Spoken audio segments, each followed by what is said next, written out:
байна. Намаа Шанти Travel 8 дугаар сарын 25-наас 31-ний хооронд зохион байгуулагдах гэж байгаа 7 хоногийн аялалдаа та бүхнийг урьж байна. Манай аялын маршрутад Энэтхэгийн нийслэл хот, Дели, Таж Махал байрлах Агра хот, Химачал Прадеш мужид Сүндэрлэн орших Дарамсалаа хот маань багтаж байна.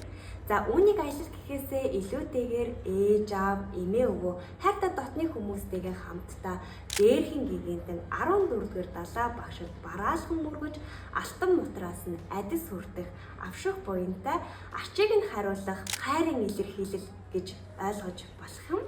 За миний хувьд өнгөрсөн жил буюу 2024 оны 10 дугаар сарын 23-нд ээжтэйгээ хамт далаа багшид орж бараалгасан. Тухайн өдөр манд бурхан багшийн ихэнх ачийг хариулсан өдөр байж таарсан. Далаа багшид бараалхаад гарч ирсний дараа ээж минь намайг ямар том болсон юм бэ миний охин, баярлаа, их том болжээ гэд намайг үнсэн. Тэгээ тэр мэдрэмж надад одоо хүртэл маш тод байдаг. Өөртөө хүртэл хаяас хэлдэг. Ээжийнхээ ачийг багч болоо хариулсандаа гэд бодох тэр бодлыг надад тэр хэсгэн хугацааны мэдрэмж надад өнөөдрийг хүртэл бодогдож мэдрэгдэж явдаг. Тийм учраас энэ мэдрэмжийг ч гэсэн та бүхнийг маань мэдрээсэй гэж бодож ээж аав, эмээ өвөө хайртай хүмүүсийгээ энэтхэг оронд авчирч далаа багшид заавал бараалхуулаарай гэдэг зүйлийг бас хэлмээр байна. За тэгээд ээжтэйгээ би 20 хоногийн турш энэтхэг орноор аялсан. Өмнөд Энэтхэгийн тэнгис далаагаас хойд Энэтхэгийн Хималай уусыг хүртэл бид хоёр явсан байгаа.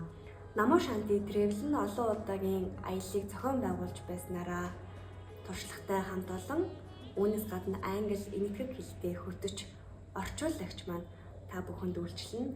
Энэ удаагийн аяллын бас нэг давуу тал нь юу гэхээр мэргэжлийн зураглаарт бид бүхэнтэй хамт явна. Таны бүх бичлэг, дүрс, зургийг авч үйлчлэнэ гэсэн үг. За тэгээд Намаа Шанти Travel-ийг заавал сонгон үйлчлүүлээрээ хамтдаа сайхан дурсамжийг бүтээцгээе. Тэгээд чин сэтгэлээсээ та бүхэнд үйлчлэнэ. Гараас гарт таны сэтгэлд хүрч үйлчлэнэ гэдгээ амлаж байна. Тэгээд маш их баярлалаа. Утгаалзъя.